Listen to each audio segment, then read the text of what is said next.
Maharashtra's health insurance scheme is getting discussed all over because the revamped health insurance scheme is providing health coverage of 5 lakh to all the citizens of Maharashtra.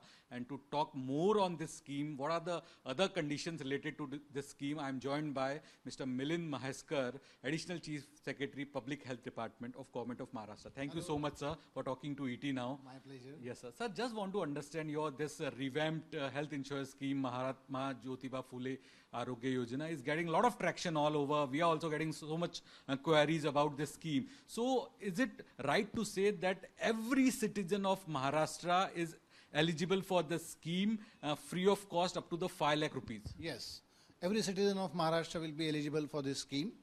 And as you know, Maharashtra has been a pioneering state in this scheme right from the year 2012. Okay. One of the most initial entrants into this scheme Maharashtra was.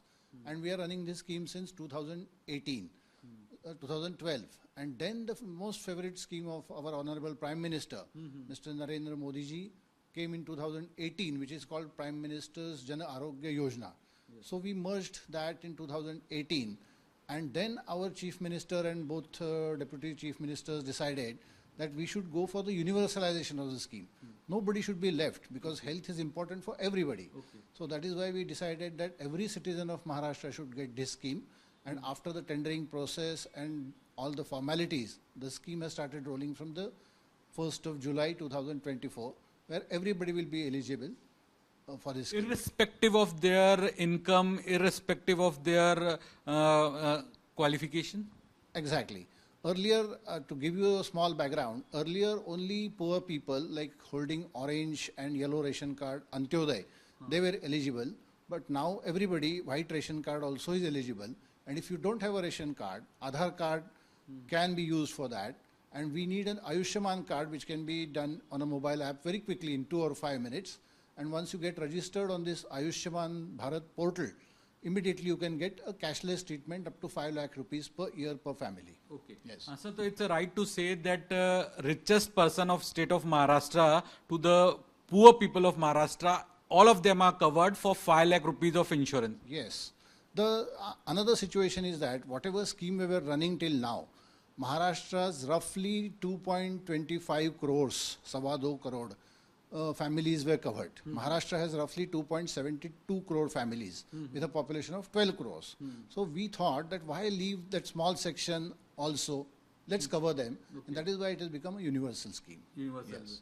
Sir, one question always arises in these kind of schemes that you always tend to choose only government hospitals. So treatments are not available at the private hospitals and treatments also get restricted to few treatments only. All treatments are not covered under these kind of schemes. Yeah, that's a good question. But let me clarify that we are now in the new scheme, we will be empaneling 1900 hospitals all across Maharashtra. Okay. Out of which only 450 hospitals are government hospitals. Okay. Apart from that, even if there is a government hospital, the citizen has freedom to choose whichever hospital he likes. Okay. So that is why freedom is there. But at the same time, our focus is to strengthen the public health machinery also, government hospitals also from this scheme so that they get more patients, they get more infrastructure, better infrastructure.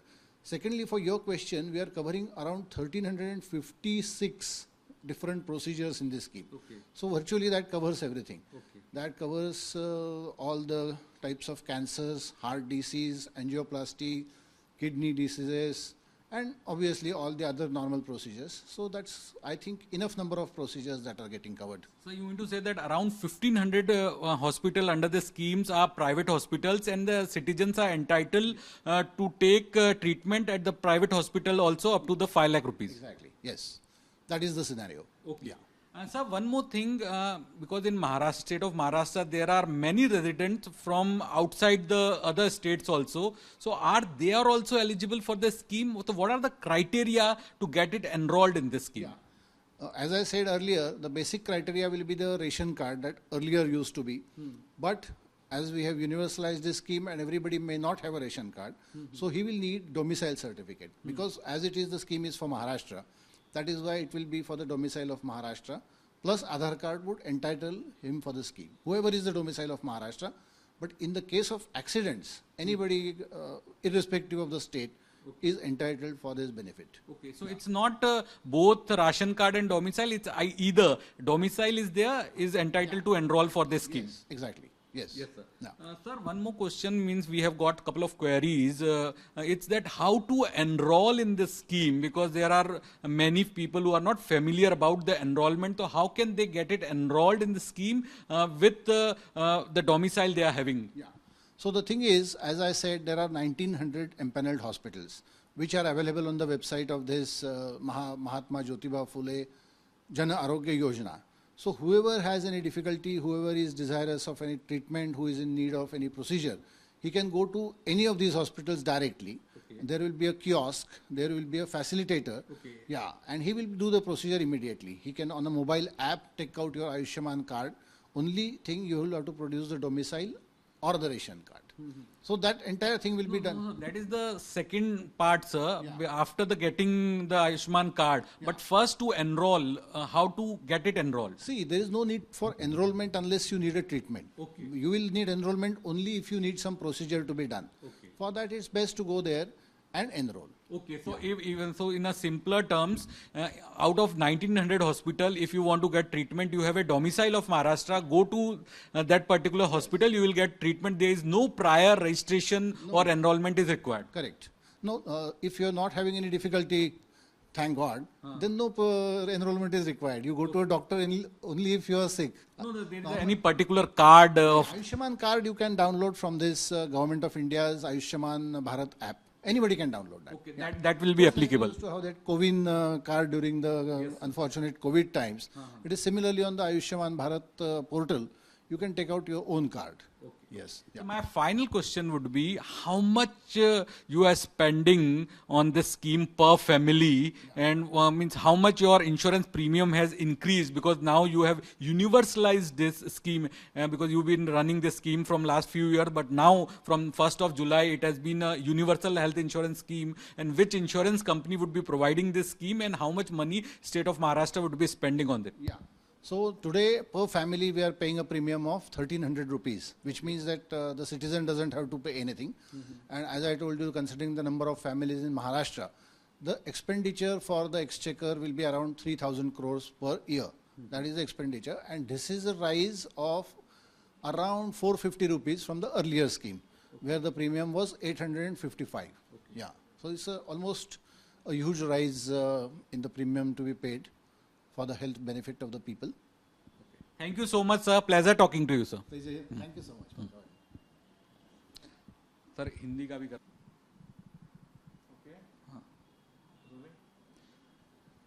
जुलाई से महाराष्ट्र सरकार ने अपनी health insurance scheme में कुछ बदलाव किए हैं। इसे यूनिवर्सल हेल्थ स्कीम बनाया है, जिसमें महाराष्ट्र के सभी नागरिक को कवर करने की बात की गई है। महाराष्ट्र के सभी नागरिकों को महाराष्ट्र सरकार की तरफ से 5 लाख रुपए तक का हेल्थ इंश्योरेंस मुहैया कराया जाएगा। इसी पर और बातचीत के लिए मेरे साथ मौजूद है मिस्टर मिलिंद महेश्कर, जो एडिशनल चीफ सेक्रेटरी है पब्लिक हेल्थ डिपार्टमेंट में महाराष्ट्र सरकार में। सर, सबसे पहले तो उनसे बातचीत के लिए बहुत बहुत शुक्रिया। सर, आपसे ये समझना चाहता हूं, जो जुलाई से महाराष्ट्र सरकार ने कहा है कि यूनिवर्सल हेल्थ स्कीम जो है लागू होगी, जिसमें महाराष्ट्र के सभी लोग शामिल होंगे, तो क्या ये माना जाए सही कि महाराष्ट्र के अंदर जो सबसे पैसे वाला व्यक्ति है या फिर जो सबसे गरीब है, वो अब एक ही पैमाने पे आ गए महाराष्ट्र सरकार की इस स्कीम के लिए, और हर सिटीजन जो है वो इस स्कीम के अंतर्गत कवर है 5 लाख रुपए तक? जी बिल्कुल सही बात है।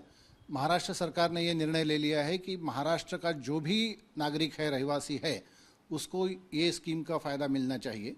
और महाराष्ट्र इस स्कीम में पहले से ही अग्रसर रहा है। 12 साल से ये स्कीम महाराष्ट्र में चल रही है।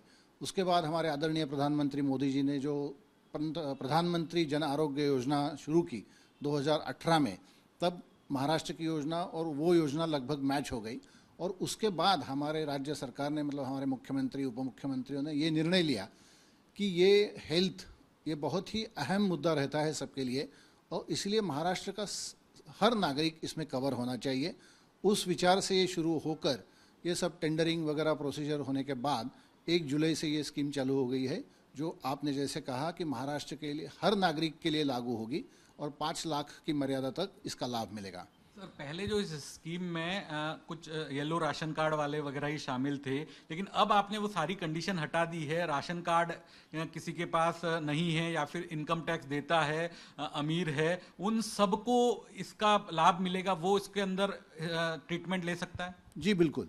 पहले कोई भी सरकारी योजना में सोच ये रहती है कि ज़्यादा से ज़्यादा लाभ जो वंचित है, गरीब है, जिनको ज़्यादा ज़रूरत है, उनको मिलना चाहिए। उस हिसाब से पहले महाराष्ट्र में भी और देश में भी जो गरीब लोग हैं, orange ration card, yellow ration card, Antyodaya वाले, तो ऐसे लोगों को ये स्कीम जारी थी।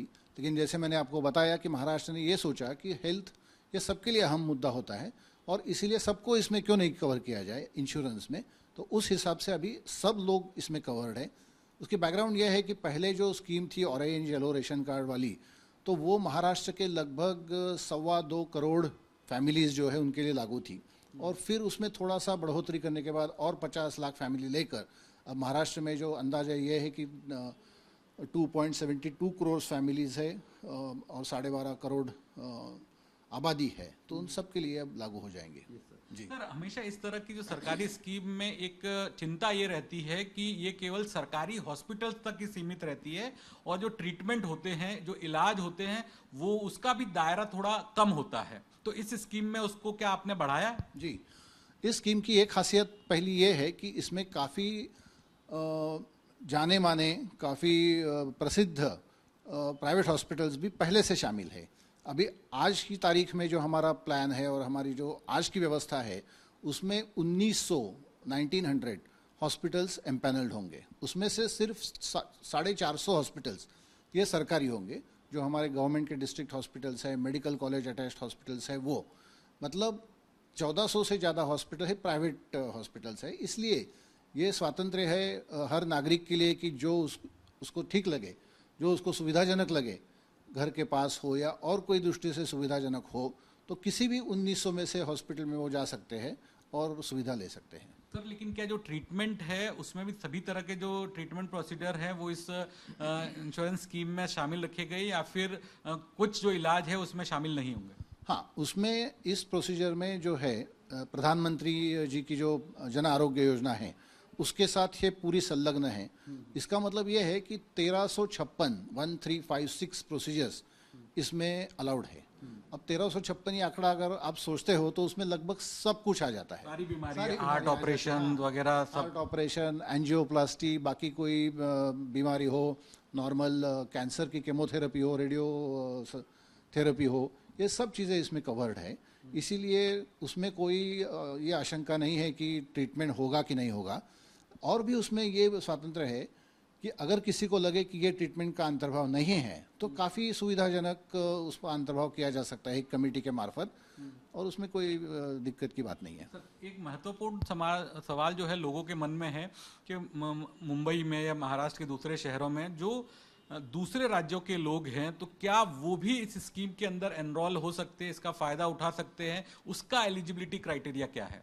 अच्छा, अभी मैंने जैसे आपको बताया कि ये स्कीम प्रधानमंत्री जी की जो PMJY है उससे संलग्न है, मतलब they are on the same platform. और ये जो हमारी स्कीम है यूनिवर्सलाइजेशन की, वो महाराष्ट्र सरकार की योजना है। इसका मतलब ये है कि महाराष्ट्र का जो नागरिक है उसके लिए वो लागू है, मतलब महाराष्ट्र का रेशन कार्ड हो या डोमिसाइल हो जिसके पास होगा उसके लिए वो लागू होंगी। अच्छा जी, तो सर इसमें राशन कार्ड या डोमिसाइल या फिर डोमिसाइल ही अगर किसी के पास है तो वो भी इस योजना का लाभ ले सकता है? जी जी, डोमिसाइल महाराष्ट्र का है तो वो काफ़ी है। उसके डोमिसाइल के आधार से जो भी हॉस्पिटल हमारे हैं वहाँ पे आरोग्य दूत या ट्राई पार्टी एग्रीगेटर्स इनकी सुविधा है। वहाँ अगर जो रुग्ण हैं वहाँ अगर ट्रीटमेंट के लिए जाएंगे और डोमिसाइल उनके पास होगा तो उनका आयुष्मान कार्ड निकालना और बाकी सब उनको कैशलेस ट्रीटमेंट देने की सब जिम्मेदारी वो हॉस्पिटल के कियोस्क में जो है उनके ऊपर रहेगी और कोई चंद मिनटों में ये सब प्रोसीजर पूरी हो जाती है। तो मेरा सेकंड लास्ट सवाल रहेगा सर, जो लोग अभी तक इस स्कीम में नहीं थे अब इसमें शामिल होना चाहते हैं, तो क्या उनको किसी भी तरह का एनरोलमेंट कराने की जरूरत है? अगर कराना है तो उसे वो कहाँ पे होगा? देखिए, आयुष्मान भारत का जो पोर्टल है उसके ऊपर से किसी का भी आयुष्मान कार्ड निकल सकता है। लेकिन प्रैक्टिकल चीज़ ऐसी होती है कि आप डॉक्टर के पास तभी जाते हो जब आपको कुछ बीमारी है। तो इसलिए अगर कोई बीमारी है या इस योजना का लाभ लेना है तो जो बीमार व्यक्ति होंगी वो जो एम्पैनल्ड हॉस्पिटल से 1900 उनमें से किसी भी हॉस्पिटल में चला जाए तो उसका कार्ड जो है वहीं पे निकल जाएगा। अच्छा, तो प्रायर रजिस्ट्रेशन एनरोलमेंट कराने की जरूरत प्रायर रजिस्ट्रेशन कर सकते हैं, लेकिन उसका कोई मतलब नहीं है unless you need a treatment, तभी आपको उसका फायदा इसके अंदर कोई अलग ज्योतिबा फुले कार्ड आप इशू नहीं कर रहे है ना। उसमें जब ट्रीटमेंट होगी तब कार्ड इशू हो जाएगा उनको। अच्छा, हाँ, लेकिन पहले भी कार्ड इशू कराया जा सकता हाँ हाँ हाँ, पहले भी किया जा सकता है। है उस वेबसाइट पे जाके। वेबसाइट पे जाके आप निकाल सकते हो उसकी सॉफ्ट कॉपी। अगर हार्ड कॉपी चाहिए तो हमारे कियोस्क पे किसी भी एम्पैनल्ड हॉस्पिटल में चाहिए वो निकाल देंगे आपको। मेरा आखिरी सवाल होगा सर, इस स्कीम पर महाराष्ट्र सरकार कितना खर्च कर रही है, किस इंश्योरेंस कंपनी के साथ ये स्कीम है, और पर फैमिली सरकार के लिए कितना खर्चा आएगा, क्योंकि ये स्कीम सभी के लिए मुफ्त है। जी, तो इसकी टेंडरिंग प्रोसीजर पूरी होने के बाद यूनाइटेड इंश्योरेंस कंपनी जो है, जो गवर्नमेंट ऑफ इंडिया एंटरप्राइज है, तो उसको ये सक्सेसफुल बिडर हो गए हैं, तो वो ये स्कीम चलाएंगे। हर फैमिली के ऊपर सरकार प्रीमियम जो दे रही है वो 1300 रुपया है।